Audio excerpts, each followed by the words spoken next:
જો વિદ્યાર્થી મિત્રો ધોરણ 11 ચેપ્ટર નંબર 12 કાર્બનિક રસાયણના પાયાના સિદ્ધાંતોમાં આપણે છેલ્લે લેક્ચર નંબર 24માં આપણા પેમ્પલેટના સ્વાધ્યાયના પ્રશ્ન નંબર 19થી 40 સુધી ભણી ગયા હતા.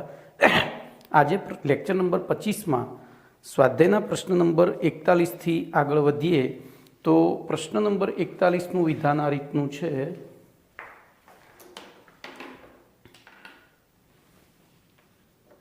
બરોબર, અહીંયા તમને બે બંધારણ આપ્યા છે.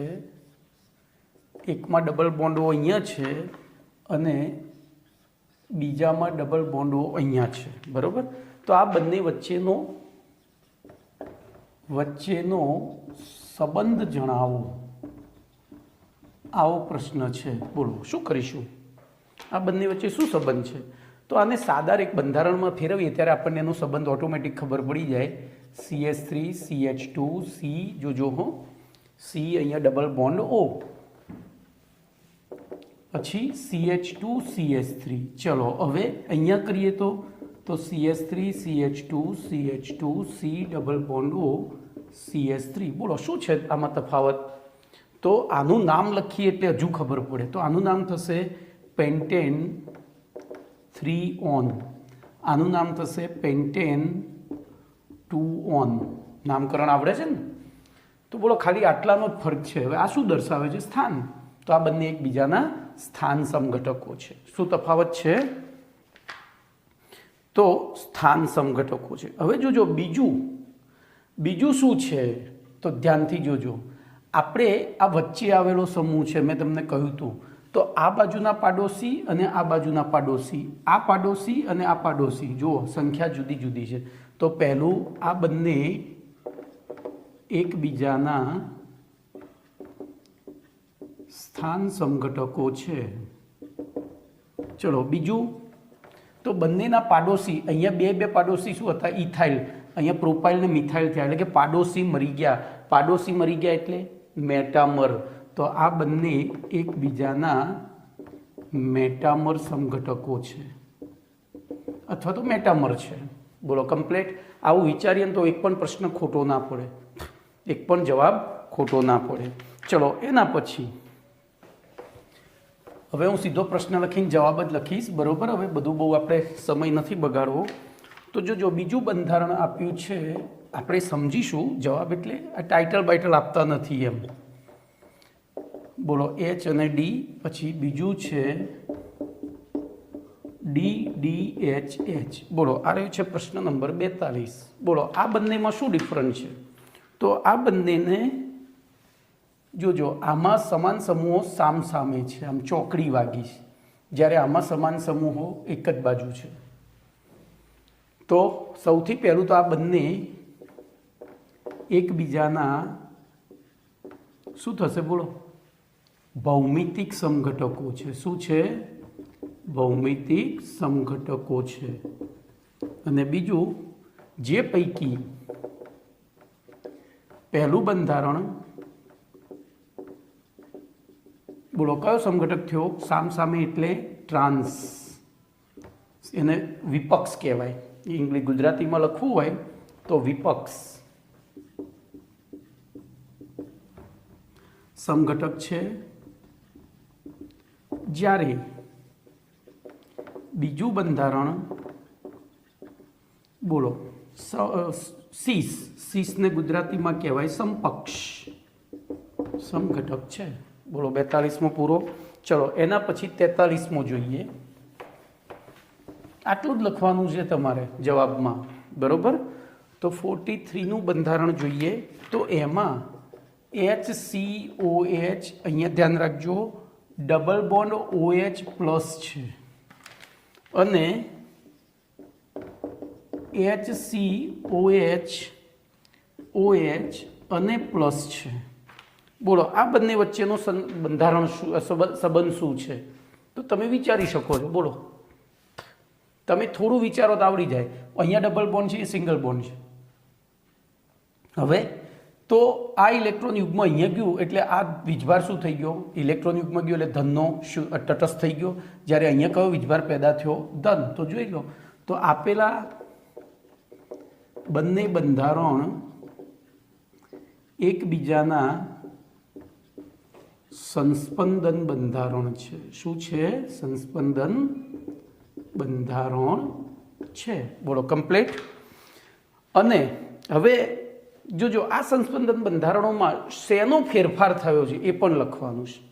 તો તમે જુઓ તો શેનો ફેરફાર થયો છે? પરમાણુઓનો ફેરફાર થયો છે ખરો? તો આ બંધારણોમાં માત્ર ઇલેક્ટ્રોન યુગ્મોનો ફેરફાર થયો છે, સ્થાન ફેર થયું છે, સ્થાન ફેર થયો છે અથવા તો ફેરફાર થાય છે। પરમાણુઓના સ્થાનમાં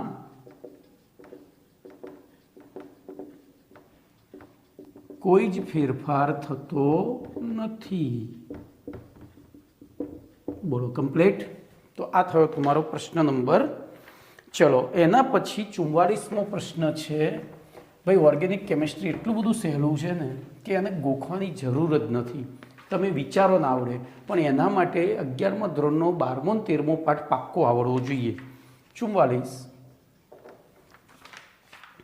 તો CH3CH2O પછી ફરીથી O CH2CH3 આમાંથી CH3CH2O અને OCH2CH3 આવી નિપજ મળે છે। બોલો હવે આ પ્રક્રિયામાં ઇલેક્ટ્રોનના સ્થાનાંતરણ અને ઉદ્ભવતા મધ્યવર્તી પ્રક્રિયકનો પ્રકાર જણાવો। તો ઇલેક્ટ્રોનના સ્થાનાંતરણ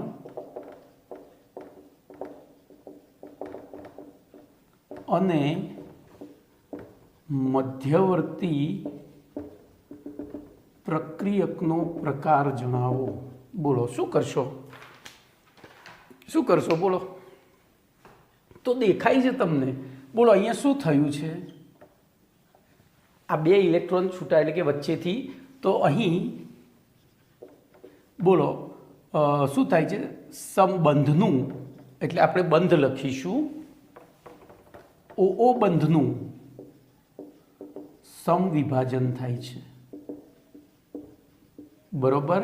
તેથી બોલો એમાં આપણે શું કરવું પડે? OO અહીંથી અડધું તીર, અહીંથી અડધું તીર, યાદ આવે છે? યાદ આવે છે? ખબર પડી? સમવિભાજન થાય છે એટલે આપણે અહીંયા આખું આમ લખવું પડે CH3 CH2O O CH2 CH3, અહીંથી અર્ધ તીર, અહીંથી અર્ધ તીર, આગળ આવી ગયું હતું, બરોબર। અને આટલું આ પહેલાં લખી દેવાનું અને પછી એટલે આ તો સમજૂતી આપણને જોઈને ખબર પડે કે મારે શું કરવાનું, તો આટલું લખીને પછી આમ અહીં O બંધનું સમવિભાજન થાય છે અને મધ્યવર્તી પ્રક્રિયક તરીકે બોલો હવે યાદ છે તમને કે સમવિભાજન થાય ત્યારે મધ્યવર્તી પ્રક્રિયક તરીકે શું ઉત્પન્ન થાય? તો આને શું કહેવાય? મુક્ત મૂલક। હવે મુક્ત મૂલકનું અહીંયા આગળ લખી દેવાનું CH3 બે, એવું બે મુક્ત મૂલક ઉત્પન્ન થાય છે, બે CH3 CH2O મુક્ત મૂલક ઉત્પન્ન થાય છે। બોલો કમ્પ્લીટ? ક્લિયર? ખબર પડી ગઈ? ચલો એના પછી તો પ્રશ્ન નંબર 45।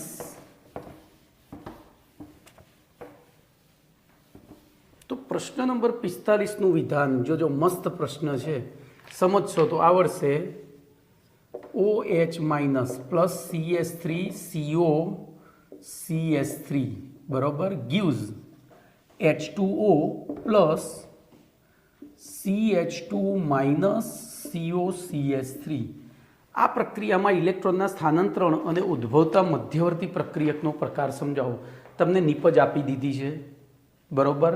તો હવે વિચારો તો અહીંયા શું હતું, અહીંયા શું છે? જોજો આ OH હતો એની સાથે H આવી ગયો, અહીંયા CH3 હતો એની જગ્યાએ CH2 થયો, તો આપણે આ બંધારણ આ રીતે દોરી શકીએ H CH CH CO CH3। બોલો હવે શું થશે? તો આ ઇલેક્ટ્રોન યુગ્મ આખું અહીંયા ગયું એટલે પૂરો એરો દોર્યો, એના કારણે બોલો આ પ્લસ ડેલ્ટા આ માઇનસ ડેલ્ટા થયું। તો પછી શું થશે? આ બોલો હવે જોજો એક વસ્તુ ધ્યાન રાખજો, ઋણ વીજભાર હંમેશા ધન વીજભાર તરફ આકર્ષાય છે, આટલું યાદ રાખજો.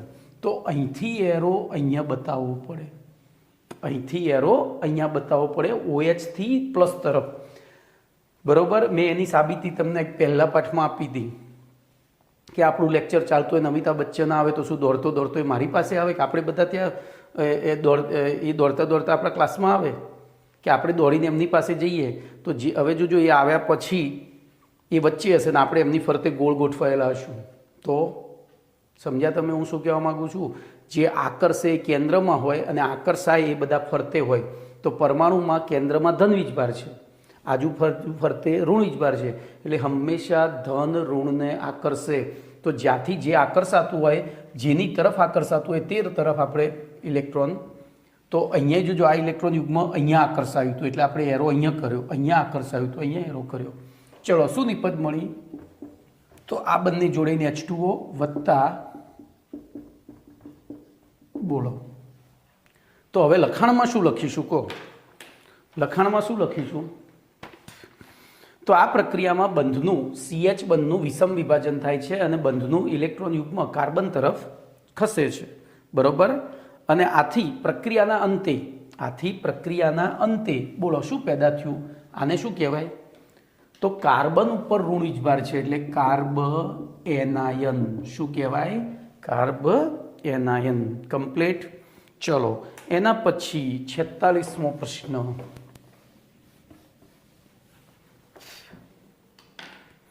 તો પ્રશ્ન નંબર 46નું વિધાન છે આ રીતે તમને આપ્યું છે, Br gives પ્લસ અને Br માઇનસ. બોલો, આમાં પણ તો તમે વિચારી શકો છો, આપણે આને છે ને આ રીતે કાર્બન, પછી આ છોડીને અહીંયા Br, ખાલી બીજું કશું લખ્યું નથી એટલે આટલું કરવાનું. અને કરવું હોય તો કશું નથી તો હાઇડ્રોજન લખાય. હાઇડ્રોજન લખાય? ના લખાય. કેમ ના લખાય કહો? ચલો, તો આ બંધ રેખા સૂત્ર છે અને બંધ રેખા સૂત્રમાં છેડો હોય ને ત્યાં CH3 આવે. શું આવે? CH3 આવે. આટલું યાદ રાખજો. બરોબર, CH3 CH3 CH3. આપણને આટલું જ આપ્યું હશે. જોજો, અહીંયા તમને કન્ફ્યુઝ કરવા માટે આટલું જ આપ્યું હોય ને પછી એમ કે આમાં અંતિમ નિપજ શું છે? તો બે ઓપ્શન થાય, ધ્યાન રાખજો. હું બે દોરું છું. તો અહીંયા આપણે દાખલા તરીકે હાઇડ્રોજન ગણીએ તો આ Br gives, બોલો શું થશે? તો આ અહીંથી આનું વિષમ વિભાજન થશે. કેમ? તો બ્રોમિનની વિદ્યુત ઋણતા વધારે છે એટલે બોલો આની ઉપર આંશિક ધન વીજભાર અને બ્રોમિન ઉપર આંશિક ઋણ વીજભાર પેદા થયો. તો આ સાચું છે. હવે જોજો બીજું દોરું.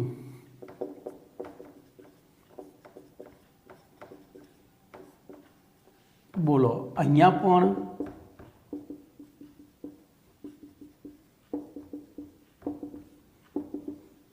તો અહીંયા પણ એરો આમ બતાવવાનો છે.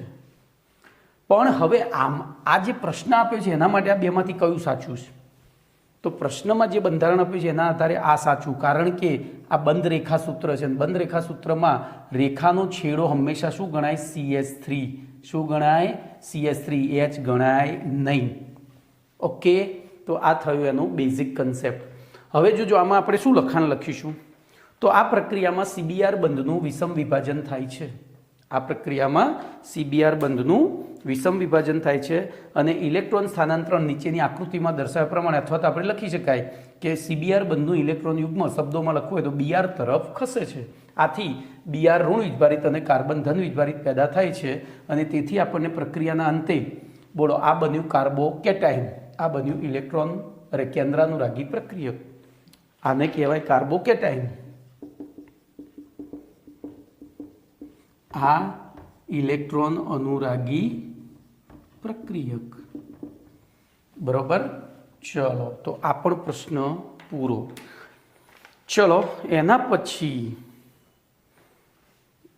બરોબર. હવે જોજો એ કાર્બોકેટાઇનની જગ્યાએ કાર્બોનિયમ પણ લખાય. મેં તમને એ વખતે કહ્યું હતું, ધન વીજભારિત કાર્બન હોય ને તો કાર્બોનિયમ અને ઋણ વીજભારિત હોય તો નિયન.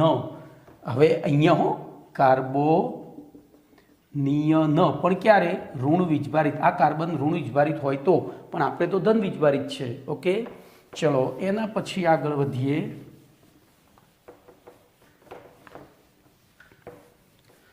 એના પછી આગળ જોઈએ તો 47મો પ્રશ્ન આપણને આપ્યો છે। હવે જોજો એમાં થોડી આકૃતિ આખી પાછી થયેલી છે, હવે હું સુધારી શકું એમ। ચલો ને અહીંયા આ રીતે દોરી કાઢું, બરાબર। આકૃતિ આ રીતે દોરી કાઢું છું। અહીંયા ચોકડી મારી અને BR છે, બરાબર, વત્તા E પ્લસ છે, ધ્યાનથી જોજો। અને ફરીથી પાછું થોડી આકૃતિ ત્યાં આડીઅવળી થઈ છે, તો આપણે અહીંયા જોડીએ ચોકડી મારીને, બરાબર। તો આ પ્લસ પછી આ બે દોરી કાઢ્યા, અહીંયા ઈ બતાવ્યો છે અને અહીંયા પ્લસ બતાવ્યો છે। ચલો એક કામ કરો, હું આખી ચોપડી પ્રમાણે જ આકૃતિ દોરું, નહીં તો તમે કન્ફ્યુઝ થશો, એટલે પેમ્પલેટ પ્રમાણે જોજો।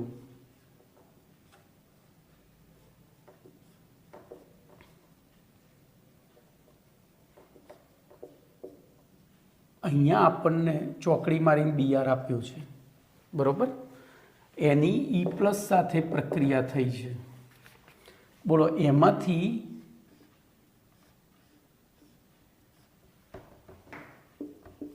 આ તો અહીંયા શું થઈ ગયું, ત્રિકોણ બની ગયું, એટલે કે પ્લસ થયું, અને અહીંયા E અને અહીંયા પ્લસ થયો છે, બોલો। ચલો, તો આ પ્રક્રિયામાં પણ ઇલેક્ટ્રોન સ્થાનાંતરણ અને ઉદ્ભવતા મધ્યવર્તી પ્રક્રિયકનો પ્રકાર સમજાવવાનો છે। તો તમે ધ્યાનથી જુઓ તો શું થયું છે, શું થયું છે, E પ્લસ હતો એ બાકી બધું એનું એ છે, જોજો બાકી બધું અહીંયા બે વસ્તુ, એક અહીંયા ચેન્જ થયો છે અને બીજો અહીંયા ચેન્જ થયો છે, બે જગ્યાએ ચેન્જ થયો છે, બોલો વિચારો વિચારો।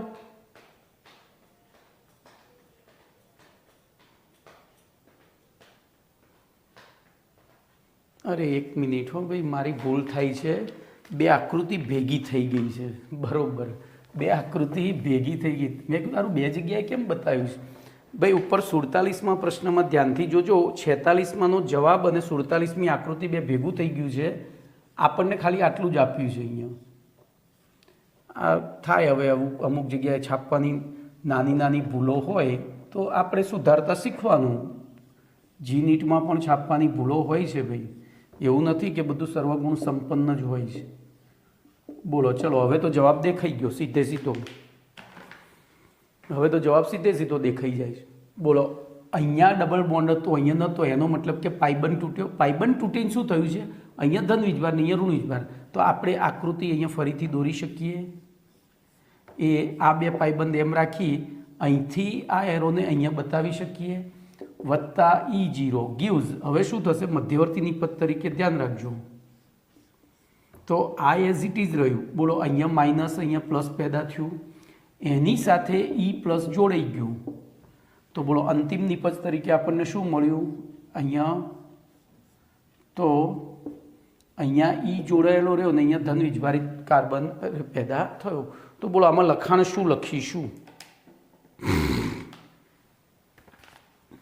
તો ધ્યાન રાખજો, આમાં જ જોઈને લખવાનું છે, આમાંથી, બોલો। પાઇબંધ તૂટ્યો, પાઇબંધનું કેવું વિભાજન થયું, વિષમ, કારણ કે અહીંયા ધન વીજભાર પેદા થયો છે, તો આ પ્રક્રિયામાં બેન્ઝીન ચક્રના એક પાઇબંધનું વિષમ વિભાજન થઈ, અને તેની સાથે હવે વિષમ વિભાજન થાય એટલે એ પાઇબંધયુક્ત એક કાર્બન ઋણ વીજભારિત અને એક ધન વીજભારિત બને, જેમાં ઋણ વીજભારિત કાર્બન સાથે અહીંયા E પ્લસ છે ભાઈ, 0 નથી, મેં અહીંયા 0 લખ્યો છે, તો E પ્લસ જોડાય છે, બોલો। આ માઇનસ થયો, આ પ્લસ થયો, તો આ અહીંયા આને આકર્ષીને જોડાઈ ગયું, બરાબર। અહીંયા એરો ખોટો છે, અને પ્રક્રિયાના અંતે આપણને શું પ્રાપ્ત થયું, તો કાર્બન ઉપર ધન વીજભાર પ્રાપ્ત થયો।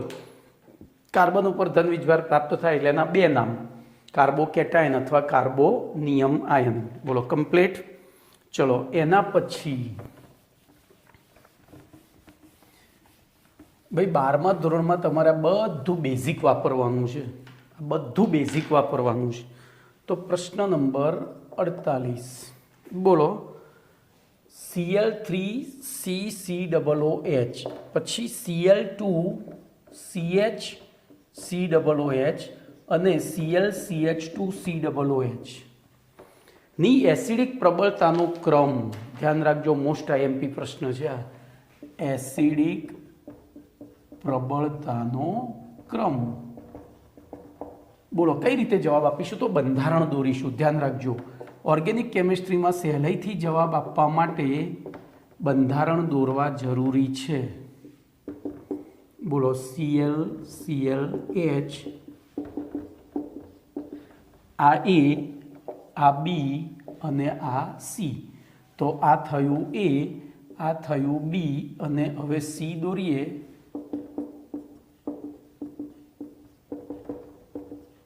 ચલો આમાંથી કોણ સૌથી વધુ એસિડિક? હવે એસિડિક શબ્દ આવે એટલે આપણને ત્યાં તરત યાદ આવવું જોઈએ આપણે કયા પાઠનો ઉપયોગ કરવાનો છે? તો ચેપ્ટર નંબર 7નો સંતુલન. સંતુલનમાં આપણે એસિડ બેઝની બધી વ્યાખ્યાઓ ભણી ગયા હતા, એનો ઉપયોગ કરવાનો છે. બોલો હવે તો ત્યાં વિચારીએ, બરોબર. તો જે સંયોજન સરળતાથી H+ મુક્ત કરે, આપણે અહીંયા બધા H છૂટા બતાવીએ. બોલો આમાંથી કયો H સહેલાઈથી છૂટો પડે એવો છે?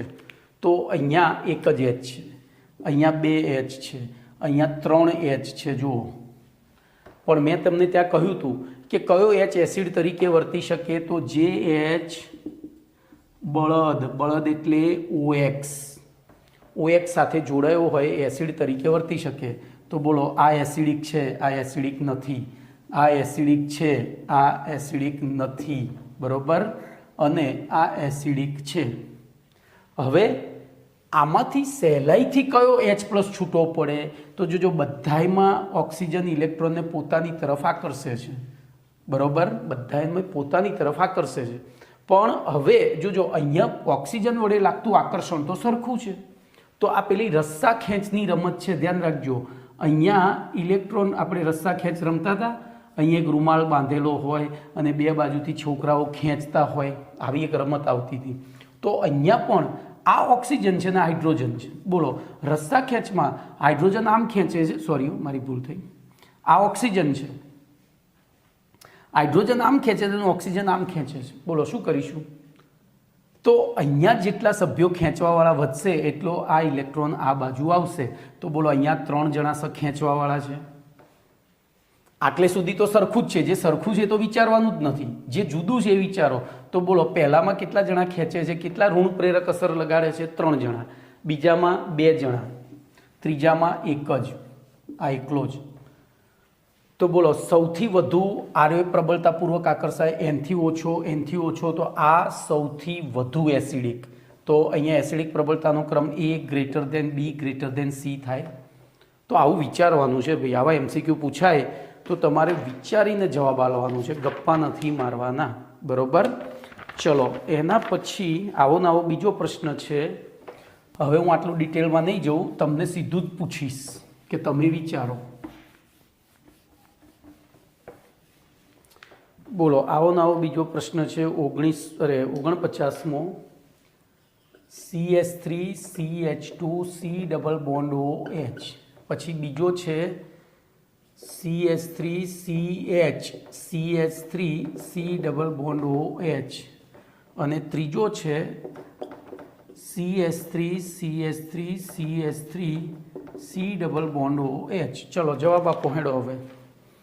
તો જો આગળના બંધારણમાં અહીંયા ક્લોરીન જોડાયેલા હતા, આ બે જગ્યાએ એક અહીંયા બે બધા શું હતા ધ્યાન અહીંયા રાખજો. હું આને જુદું પાડું એટલે તમને ખ્યાલ આવી જાય. બોલો અહીંયા H પછી H. તો આગળનું બંધારણ હતું એમાં Clની જગ્યાએ અહીંયા CH3 છે એની જગ્યાએ ત્યાં Cl હતું. અને આપણે ઋણ પ્રેરક અસરમાં ભણી ગયા, NCCમાં ફૂલ કલી બહાર આવી O और ફી, હા બરોબર. એ પ્રમાણે એ બધા ઋણ પ્રેરક અસર એટલે કે ઇલેક્ટ્રોનને પોતાની તરફ આકર્ષે. જ્યારે 321 મિથાઇલ એ ધન પ્રેરક અસર એટલે કે ઇલેક્ટ્રોનને ધક્કો મારે. ધ્યાન અહીંયા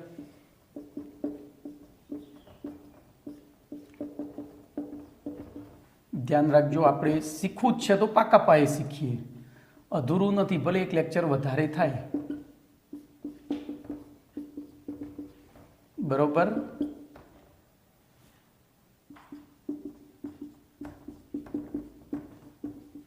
બોલો તો આટલો ભાગ બધા એમ સરખો છે, જોઈ લેજો. આની કોઈ અસર થતી નથી. તો અસર કોની થાય છે? અસર કોની થાય છે? અહીંની, આની. હવે જોજો, આ કેવો સમૂહ? ધન પ્રેરક. હાઇડ્રોજન ઋણ પ્રેરક. એનસીસીમાં ફૂલ કલી બહાર આવી, ઓ ઓર ફી. હા, હાઇડ્રોજન પોતાની તરફ ખેંચે. એના પછી આલ્કાઇલ સમૂહો, એમાં પ્રાથમિક તૃતીયક સૌથી વધારે ધક્કો મારે, પ્રાથમિક દ્વિતીયક એનથી ઓછો, પ્રાથમિક એનથી ઓછો. તો આ એક જ છે, એક જ ધક્કો મારે. બોલો, અહીંયા 2 ધક્કો મારે છે ને 1 ખેંચે છે. અહીંયા 3 જણા ધક્કો મારે છે. તો શું થશે? આ ઇલેક્ટ્રોન યુગમાં અહીંથી ઉલટો ધક્કો વાગ્યો. જોજો, અહીંયા સૌથી વધુ, એટલે આ ઇલેક્ટ્રોન યુગ જે અહીંયા ખેંચાતું હતું એની ઉપર લાગતું આકર્ષણ કેવું થયું? સૌથી ઓછું. ખબર પડી? આમ ખેંચતો તો પહેલાં ધક્કો મારતા હતા. એવી રીતે અહીંયા પણ તો મધ્યમ. કેમ? તો 2 જણા ધક્કો મારે છે. અહીંયા બોલો સૌથી વધુ આકર્ષણ. તો બોલો, આ 3માંથી કયો H+ સહેલાઈથી છૂટો પડશે? આ સૌથી ઓછું છે. હવે જોજો, ઇલેક્ટ્રોન આમ જાય તો H+ છૂટો પડે ને. તો અહીંયા H+ છૂટો પડવાની સંભાવના સૌથી ઓછી. બરોબર? H+ છૂટો પડવાની સંભાવના બોલો સૌથી ઓછી. અહીંયા તો મધ્યમ, જ્યારે અહીંયા સૌથી વધારે. કેમ? 2 જણા આકર્ષે છે, અહીંયા 1 આકર્ષે છે, અહીંયા 1 આકર્ષતું નથી. બરોબર? તો બોલો, આમાં સૌથી, હું અહીંયા ABC લખી દઉં, તો બોલો સૌથી વધુ એસિડિક કયો થાય? તો સૌથી વધારે H+ છૂટો પડવાની સંભાવના હોય તો A > B > C થયો. હમણાં અહીંયા વિચારો. બોલો, આ આકર્ષક હતા 3 એ 3. અહીંયા આ આકર્ષક, આ આકર્ષક, આ આકર્ષક અને આ આકર્ષક. પણ આની આકર્ષક અસર જોજો, હાઇડ્રોજન કરતાં ક્લોરીનની આકર્ષક અસર વધારે છે. એટલે અહીંયા 3 જણા આકર્ષે છે. બોલો, અહીંયા કેટલા આકર્ષે છે? તો 2.5. આની આકર્ષક અસર 1 ગણીએ અને આની 0.5 ગણીએ તો 2.5 જણા આકર્ષે છે. બોલો, અહીંયા કેટલા આકર્ષે છે? 2 જણા. આની 1 ગણીએ અને આની અડધી 0.1, 0.5 ગણીએ તો બોલો, આમાં હવે પેલો પ્રશ્ન ફરી આગળવાળો રિપીટ કર્યો. બોલો, આમાં H+ છૂટો પડવાની સંભાવના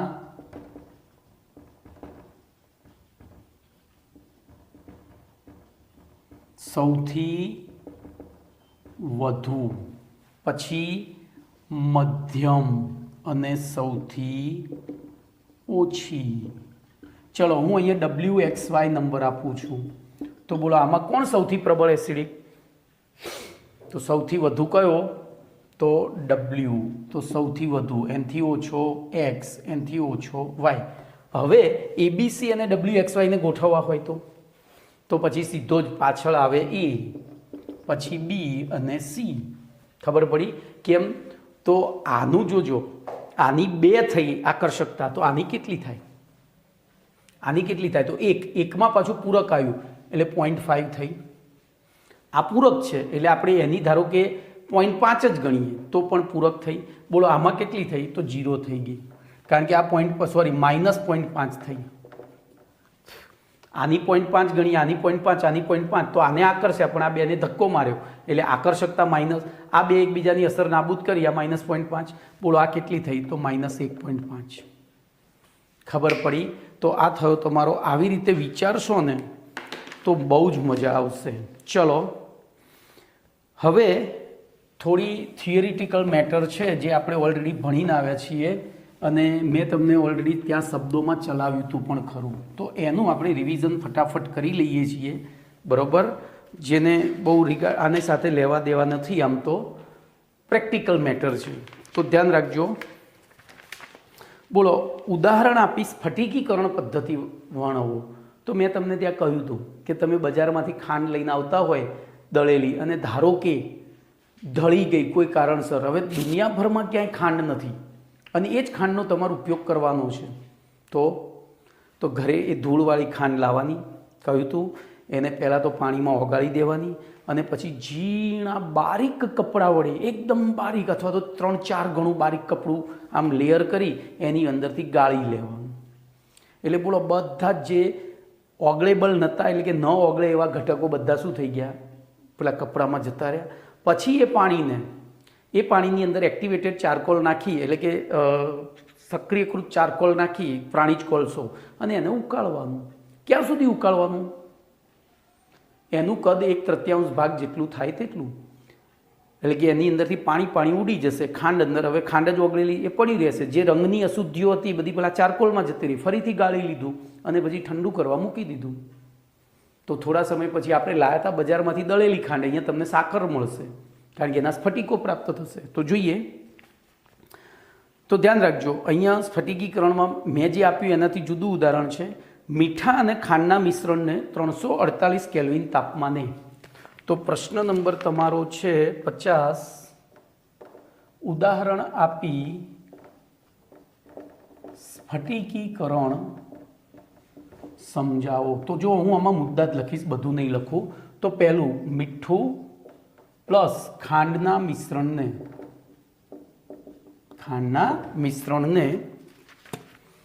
348 કેલ્વિન તાપમાને ઇથેનોલ એટલે દારૂ, બરોબર, માં ઓગાળતા. જોજો શું થશે હવે. તો અહીંયા એક સાથે એક કાંકરે બે પક્ષી માર્યા છે. આમાં નિષ્કર્ષણ એ આપી દીધું છે. નિષ્કર્ષણ સાથે સાથે સ્ફટિકીકરણ છે. તો ઓગાળતા ઇથેનોલમાં ખાંડ દ્રાવ્ય થાય છે, જ્યારે મીઠું અદ્રાવ્ય રહે છે. બોલો, આથી આ દ્રાવણને ગાળી લેતા બોલો શું થાય? દ્રાવણમાં ખાંડ અને અવક્ષેપ તરીકે મીઠું પ્રાપ્ત થાય છે. બોલો, અહીંયા આપણને સૌથી પહેલું મીઠું મળી ગયું. દળેલી ખાંડ ને દળેલું મીઠું, ખાંડ અને મીઠું બે ભેગું થઈ ગયું હોય તો આપણે આ કામ કરી શકાય.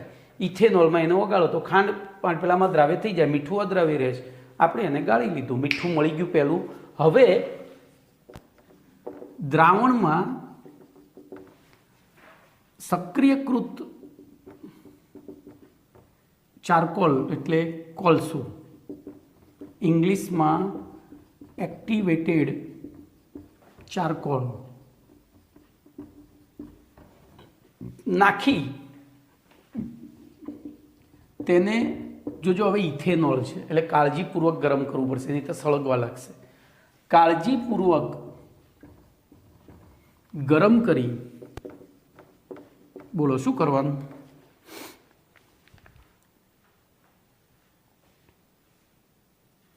બોલો શું કરવું પડે? બહુ ગરમ નહીં કરવાનું, થોડું જેમ નોર્મલ ગરમ કરી તેને ફરીથી ગાળી લો.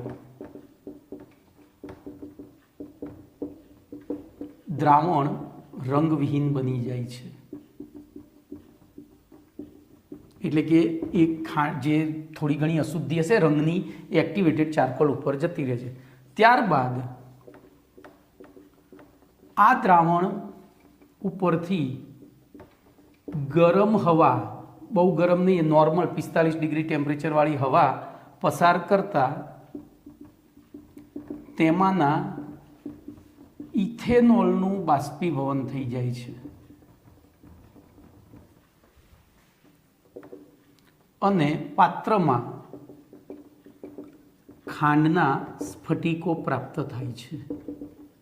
પતી ગયું, બરોબર. ખાંડના સ્ફટિકો પ્રાપ્ત થાય છે. કમ્પ્લીટ. તો આટલું જ આપણે કરવાનું છે. સ્ફટિકીકરણ આ રીતે થાય. હવે સ્ફટિકીકરણની બીજી પદ્ધતિ મેં તમને કહીએ. હવે જોજો, અહીંયા નિષ્કર્ષણ અને સ્ફટિકીકરણ ઉદાહરણ આપી. નિષ્કર્ષણ તો આ પહેલો તબક્કો છે ને નિષ્કર્ષણનો તબક્કો છે. શેનો છે? નિષ્કર્ષણનો. જ્યારે બીજો તબક્કો સ્ફટિકીકરણનો છે.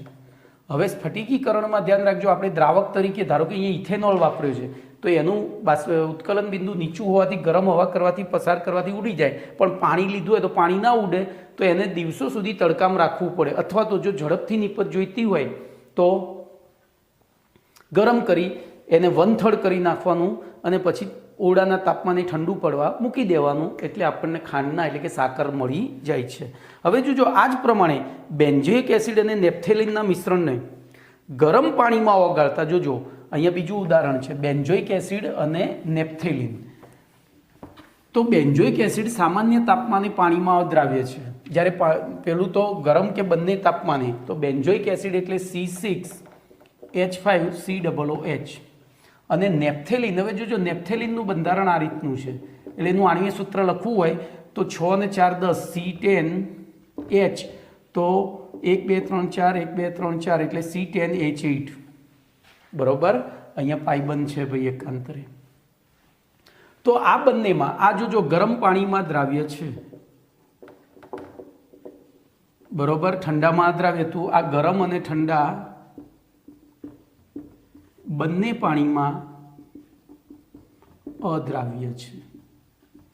જોજો આ નેપ્થેલિન એટલે આપણે વોર્ડરોબની અંદર જે ડામરની ગોળી મૂકીએ છીએ ને, એ ડામરની ગોળી, વ્હાઇટ કલરની ગોળી નથી મૂકતા આપણે ઘરમાં, એ રીએ છે. તો હવે શું કરીશું, આ મિશ્રણને ગરમ પાણીમાં ઓગાળીશું. ગરમ પાણીમાં ઓગાળતા બોલો શું થશે, તો બેન્ઝોઇક એસિડ ઓગળી જશે, નેપ્થેલિન એમને એમ પડી રહેશે. ગાળીને જુદું કાઢી લઈએ તો બોલો, તો આ નિષ્કર્ષણ પદ્ધતિ થઈ. કઈ થઈ? નિષ્કર્ષણ પદ્ધતિ. ઓકે, ચલો એના પછી તો નિસ્યંદન પદ્ધતિ વડે અલગીકરણ અને શુદ્ધિકરણ કરી શકાય તેવા 4 મિશ્રણના કારણ આપી ઉદાહરણ જણાવો. તો બોલો, 2 તો આવી ગયા. પહેલું નિસ્યંદન પદ્ધતિ વડે અલગીકરણ કરી શકાય કે શુદ્ધિકરણ શકાય, તો એવા 4 મિશ્રણના, હવે નિસ્યંદન કીધું છો, સ્ફટિકીકરણ નથી કીધું. સ્ફટિકીકરણ કીધું તો ખાંડ અને મીઠું અને નેપ્થેલિન અને બેન્ઝોઇક એસિડ. તો નિસ્યંદન કરવાનું હોય ત્યારે 2 પ્રવાહી પદાર્થો હોવા જોઈએ અને એમના ઉત્કલન બિંદુમાં મોટો તફાવત હોવો જોઈએ. તો આ રીતે યાદ રાખવાની મેટર છે. તો પહેલું ડાઇથાઇલ ઇથર કે જેનું ઉત્કલન બિંદુ 308 કેલ્વિન અને ટોલ્યુઇન જેનું ઉત્કલન બિંદુ 384 કેલ્વિન છે. તો જોજો પહેલું ડાઇથાઇલ ઇથર, ડાઇથાઇલ ઇથર, બોલો એનું ઉત્કલન બિંદુ કેટલું છે, તો ઉત્કલન બિંદુ 308 કેલ્વિન. અને બીજું ટોલ્યુઇન, તો એનું ઉત્કલન બિંદુ છે 384 કેલ્વિન. તો બોલો પહેલું આ મિશ્રણ છે એમાંથી આપણે નિસ્યંદન દ્વારા અલગીકરણ કરી શકીએ. એવી રીતે બીજું હેક્ઝેન, નોર્મલ હેક્ઝેન, બોલો એનું ઉત્કલન બિંદુ 342 કેલ્વિન છે, જ્યારે ટોલ્યુઇનનું ઉત્કલન બિંદુ 384 કેલ્વિન છે. તો બોલો આમને પણ નિસ્યંદન દ્વારા અલગીકરણ કરી શકાય. ત્રીજું છે બેન્ઝીન.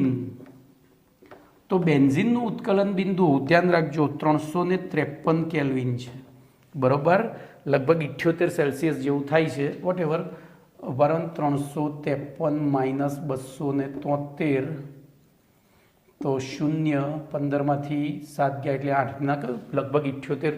જોજો બેન્ઝીનની એક ખાસિયત છે, એનું આણ્વીય દળ 78 નહીં, ઉત્કલન બિંદુ 78. આણ્વીય દળ C6H12, અરે C6H10 ગણો, 6 ગણો તો 12 × 6 = 72 + 6 = 78. તો ઉત્કલન બિંદુ અને 2 સરખું છે, અણુભાર અને ઉત્કલન બિંદુ. એટલે મેં ના કહ્યું કે પહેલું તો 353, જ્યારે બોલો ટોલ્યુઇનનું તો ઉત્કલન બિંદુ 384 કેલ્વિન. એવી રીતે ચોથું ઉદાહરણ લઈએ તો ક્લોરોફોર્મ. તો ક્લોરોફોર્મનું ઉત્કલન બિંદુ 334 અને એનિલિન એનું ઉત્કલન બિંદુ 457 કેલ્વિન છે. ટૂંકમાં ઉત્કલન બિંદુમાં મોટો તફાવત હોય તો આપણે એમનું નિસ્યંદન પદ્ધતિ વડે અલગીકરણ અથવા શુદ્ધિકરણ કરી શકીએ છીએ. ચલો એના પછી 52મો પ્રશ્ન છે, કયા સંયોજનોના મિશ્રણને અલગ કરવા માટે ક્રોમેટોગ્રાફિક પદ્ધતિ ઉપયોગી છે? તો યાદ રાખજો, ખાસ કરીને એમિનો એસિડ અને શર્કરાના મિશ્રણમાંથી એમિનો એસિડને અલગ કરવા માટે આ બધું જૈવ રસાયણ વિજ્ઞાન થઈ ગયું, એમિનો એસિડ અને શર્કરા. તો ક્રોમેટોગ્રાફી, હવે જોજો આ વસ્તુ ક્યાં કામમાં આવે? આવો MCQ પૂછાય, આવો MCQ પૂછાય કે ભાઈ ડાયાબિટીસના દર્દીના મૂત્રમાં શર્કરાનું પ્રમાણ કેટલું છે તે નક્કી કરવા માટે નીચેના પૈકી કઈ પદ્ધતિ ઉપયોગમાં આવશે? તો ક્રોમેટોગ્રાફી. ખબર પડી? ડાયાબિટીસના દર્દીના મૂત્રમાં શર્કરાનું પરિમાપન કરવા અથવા તો શર્કરાનું ટકાવાર પ્રમાણ નક્કી કરવા માટે નીચેના પૈકી કઈ પદ્ધતિ ઉપયોગમાં લઈ શકાય? તો ક્રોમેટોગ્રાફી. પછી એક જ દ્રાવક બે સંયોજનોની દ્રાવ્યતા જુદી જુદી હોય, એક જ દ્રાવકમાં બે સંયોજનોની દ્રાવ્યતા જુદી જુદી હોય તો તેમના અલગીકરણની પદ્ધતિનું નામ શું છે? તો એ પદ્ધતિનું નામ છે અલગીકરણ માટે સ્ફટિકીકરણ અને વિભેદી નિષ્કર્ષણ.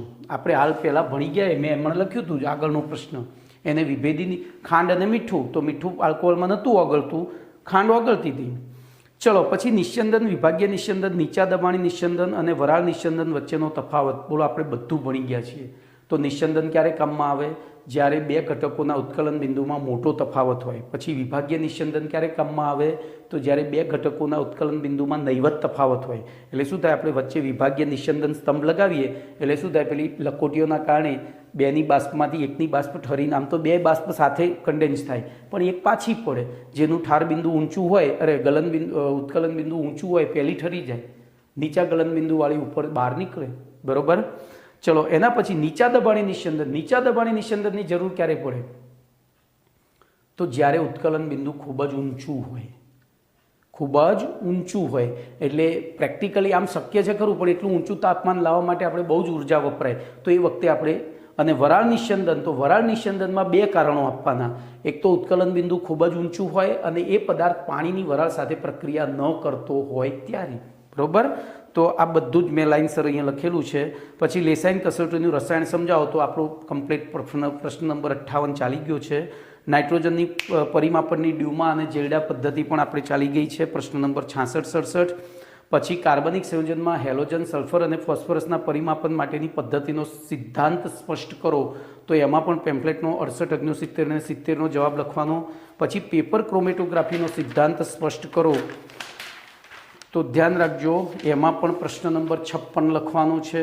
લેસાઈન દ્રાવણમાં સિલ્વર નાઇટ્રેટ ઉમેરતા પહેલાં નાઇટ્રિક એસિડ ઉમેરવું જરૂરી છે. શીખી ગયા હતા? નાઇટ્રિક એસિડ શું કરે? તો સલ્ફર, હવે જોજો, જ્યારે હેલોજનની કસોટી કરવી હોય તો સલ્ફર અને નાઇટ્રોજન દૂર કરવા જરૂરી છે. અને એ વખતે નાઇટ્રિક એસિડ ઉમેરીએ તો નાઇટ્રોજન, ખબર છે ને, N2 સ્વરૂપે અને સલ્ફર, નાઇટ્રોજન, એક મિનિટ, NO2 સ્વરૂપે અને સલ્ફર H2S સ્વરૂપે દૂર થાય. પછી કાર્બનિક સંયોજનમાં હાજર હેલોજન, સલ્ફર અને નાઇટ્રોજનના પરિમાપન માટે લેસાઈન દ્રાવણ બનાવટ શા માટે જરૂરી છે? તો એ આપણે લેસાઈન દ્રાવણ બનાવવાની રીત જે હતી એના પહેલાં એનું મહત્ત્વ, તો પ્રશ્ન નંબર 58 ત્યાં ભણી ગયા હતા. ચલો એના પછી 61મો પ્રશ્ન છે, કેલ્શિયમ સલ્ફેટ અને કપૂરના મિશ્રણના અલગીકરણ માટેની પદ્ધતિનું નામ જણાવો. ધ્યાન રાખજો. તો કેલ્શિયમ સલ્ફેટ CaSO4 અને કપૂર, બોલો આ કેવું છે? ઉર્ધ્વપાતિત પદાર્થ છે. પતી ગયું. આપણને આટલું યાદ રહે એટલે વાર્તા પૂરી. જ્યારે આ બિન ઉર્ધ્વપાતિત પદાર્થ છે, આટલું જ યાદ રાખવાનું છે. તો શું થાય? આ બંનેને એક પાત્રમાં લઈ, બંને ઘન અવસ્થા ધરાવે છે, પાત્રમાં લઈ ગરમ કરીએ તો અંદરથી કપૂરનું શું થશે? ઉર્ધ્વપાતન, ને કપૂર ઉપર પાત્રના ઢાંકણ સાથે ચોંટી જશે. નીચે શું પડી રહેશે? Calcium sulphate. પતી ગયું. તો જોઈએ શું લખીએ.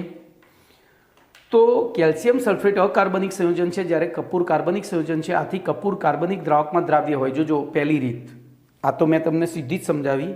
પહેલી રીતમાં તો કેલ્શિયમ સલ્ફેટ કાર્બન, જ્યારે કેલ્શિયમ સલ્ફેટ અકાર્બનિક છે એટલે અકાર્બનિક દ્રાવકોમાં દ્રાવ્ય રહે અને કાર્બનિકમાં અદ્રાવ્ય રહે. આથી કેલ્શિયમ સલ્ફેટ અને કપૂરના મિશ્રણને યોગ્ય દ્રાવકમાં ઓગાળતા કપૂર દ્રાવ્ય થાય. યોગ્ય કયું દ્રાવક? કાર્બનિક દ્રાવક. યોગ્ય કાર્બનિક દ્રાવકમાં ઓગાળતા, બોલો શું થશે? એમાં કપૂર દ્રાવ્ય થાય છે, જ્યારે કેલ્શિયમ સલ્ફેટ અદ્રાવ્ય રહે છે. તો બોલો બંનેને ગાળીને અલગ કાઢી લેવાય. પછી જે કપૂર દ્રાવ્ય થયું તો એને પેલું એવું દ્રાવક લેવાનું, ફૂંક મારીએ તો ઉડી જાય, પેલા ખાંડ ને મીઠાની જેમ. ચલો એવી રીતે બીજું વળી કપૂર ઉર્ધ્વપાતન પામી શકે છે.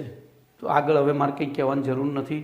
આથી કેલ્શિયમ સલ્ફેટ અને કપૂરના મિશ્રણને સહેજ ગરમ કરતાં કપૂરનું ઉર્ધ્વપાતન થઈ પાત્રના ઉપરના ભાગની દિવાલ ઉપર ચોંટી જાય છે. બરોબર? જ્યારે કેલ્શિયમ સલ્ફેટ પાત્રના તળિયે પડ્યો રહે છે. આમ કેલ્શિયમ સલ્ફેટ અને કપૂરના મિશ્રણનું અલગીકરણ ઉર્ધ્વપાતન પદ્ધતિ અને નિષ્કર્ષણ પદ્ધતિ ઉપયોગી છે. ચલો, વરાળ નિસ્યંદનમાં કાર્બનિક પ્રવાહી તેના ઉત્કલન બિંદુથી નીચા તાપમાને ઉકળે છે, કારણ આપો. તો આવી ગયું હતું. કેમ? તો ત્યાં વરાળનું દબાણ અને પેલા કાર્બનિક પદાર્થની બાષ્પનું દબાણ બે થઈને એક વાતાવરણ થાય છે. તો જોઈએ, વરાળ નિસ્યંદન પદ્ધતિમાં કાર્બનિક સંયોજનની બાષ્પનું દબાણ P1 હોય અને પાણીની વરાળનું દબાણ P2 હોય તો કુલ દબાણ P1 પ્લસ P2 બરાબર P થાય છે.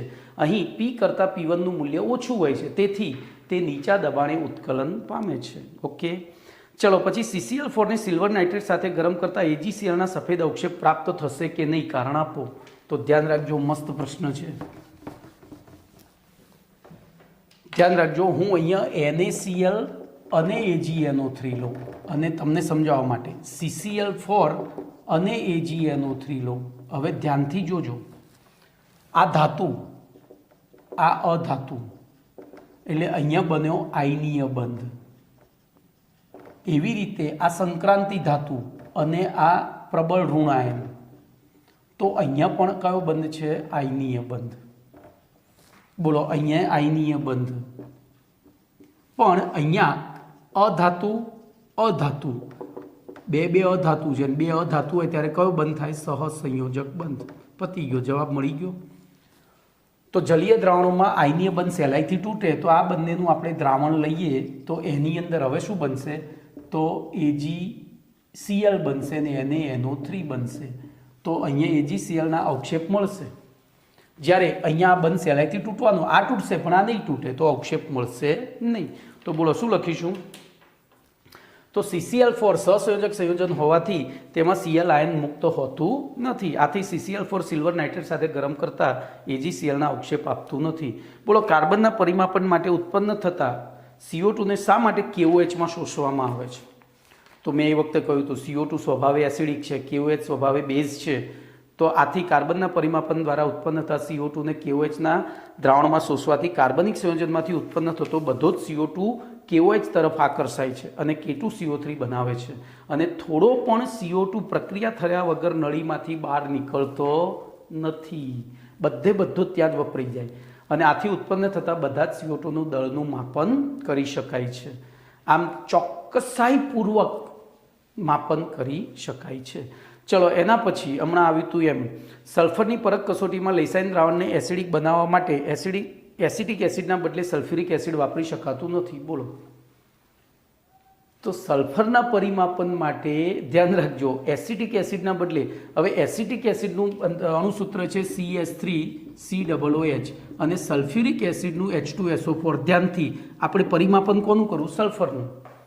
જો આ સલ્ફર છે ને અહીંયા સલ્ફરયુક્ત એસિડ નાખીએ શું થાય? ઉપરથી સલ્ફરનું પ્રમાણ ચોકસાઈપૂર્વક માપી શકાય નહીં. આ પહેલું કારણ. તો જોઈએ, બીજું કારણ પણ છે, પણ એ આપણે તો સલ્ફરની પરખ કસોટીમાં લેસાઇન દ્રાવણને એસિડિક બનાવવા માટે એસિટિક એસિડ ઉમેરીને ત્યારબાદ લેડ એસિટેટ ઉમેરવામાં આવે છે અને લેડ એસિટેટની લેસાઇન દ્રાવણમાંના સોડિયમ સલ્ફાઇડ નીચે પ્રમાણે પ્રક્રિયા કરી અને લેડ સલ્ફાઇડના કાળા અવક્ષેપ પ્રાપ્ત થાય. તો ધ્યાન રાખજો, અહીંયા પ્રક્રિયા શું થાય છે? આપણે ભણી ગયા છીએ આ વસ્તુ ઓલરેડી, પણ ફરીથી રિપીટ કરીએ. બોલો, CH3COO ટ્વાઇસ PB, આ લેડ એસિટેટ. બોલો, એની Na2S, આપણે જે લેસાઇન દ્રાવણ બનાવ્યું તો એમાં સલ્ફર Na2S સ્વરૂપે બનતું હતું, યાદ છે? એની સાથે પ્રક્રિયા થાય તો CH3COO Na અને PBS આ કાળા રંગનું છે, એટલે આપણને કાળા અવક્ષેપ મળે. પણ જો આની જગ્યાએ તમે H2SO4 ઉમેરો તો શું થાય? બોલો, H2SO4 ઉમેરો તો શું થાય? તો જો એસિડિક એસિડ ઉમેરીએ તો પહેલું તો શું થઈ જશે? આની પ્રક્રિયા થઈ CH3COOH બની જાય. આ પ્રક્રિયા થઈ CH3COOH અને PbSO4 બને. અને PbSO4 બોલો પાણીમાં અદ્રાવ્ય સફેદ રંગનો. તો ધ્યાન રાખજો, હવે તો પહેલી પ્રક્રિયા તો આપણને ખબર પડી કે આપણે એસિટિક એસિડ કેમ નાખીએ છીએ. તો જોઈએ ફરીથી, સલ્ફરની પરખ કસોટીમાં લેસાઇન દ્રાવણને એસિડિક બનાવવા માટે એસિડિક એસિડ ઉમેરી ત્યારબાદ લેડ એસિટેટ ઉમેરવામાં આવે ત્યારે લેડ એસિટેટની લેસાઇન દ્રાવણમાંના સોડિયમ સલ્ફાઇડ સાથે પ્રક્રિયા થઈ સોડિયમ એસિટેટ અને લેડ સલ્ફાઇડના કાળા અવક્ષેપ પ્રાપ્ત થાય છે. અહીં પ્રાપ્ત થતા કાળા અવક્ષેપના આધારે કાર્બનિક સંયોજનમાં સલ્ફરની પરખ એટલે કે હાજરી પુરવાર થાય છે. હવે વાત કરીએ આની, તો જો સલ્ફરની પરખ કસોટીમાં લેસાઇન દ્રાવણને એસિડિક બનાવવા માટે સલ્ફ્યુરિક એસિડ ઉમેરી ત્યારબાદ લેડ એસિટેટ ઉમેરવામાં આવે, એટલે કે પહેલું સલ્ફ્યુરિક એસિડ ઉમેરીએ પછી લેડ એસિટેટ ઉમેરીએ તો શું થાય, તો લેડ એસિટેટ અને સલ્ફ્યુરિક એસિડની પ્રક્રિયા થઈ એસિડિક એસિડ અને PbSO4 બની જાય. એટલે હવે આ લેડ એસિટેટ આ Na2S સાથે પ્રક્રિયા કરશે નહીં. આથી આપણને ત્યાં ચોક્કસપણે કહી શકાતું નથી કે આ જે સલ્ફ્યુરિક એસિડમાંના સલ્ફરના કારણે પ્રાપ્ત થાય છે કે કાર્બનિક સંયોજનમાંના સલ્ફરના કારણે આ સફેદ અવક્ષેપ પ્રાપ્ત થાય છે. ખબર પડી? મેં પહેલાં જ કહ્યું હતું. આથી સલ્ફરની પરખ કસોટીમાં લેસાઇન દ્રાવણને એસિડિક બનાવવા માટે એસિટિક એસિડના સ્થાને સલ્ફ્યુરિક એસિડ વાપરી શકાતું નથી. તો અહીંયા તમારો પાઠ પૂરો. હવે તમારી જવાબદારી રહે છે કે પેલા જે નામકરણના શું કહેવાય ઉદાહરણો છે હોમવર્ક એ તમારે જાતે કરવાના છે. નહીં આવડે હું શીખવાડીશ, બરોબર? લાઈવ લેક્ચરમાં આપણે એને શીખીશું. ઓકે, તો પાપુ.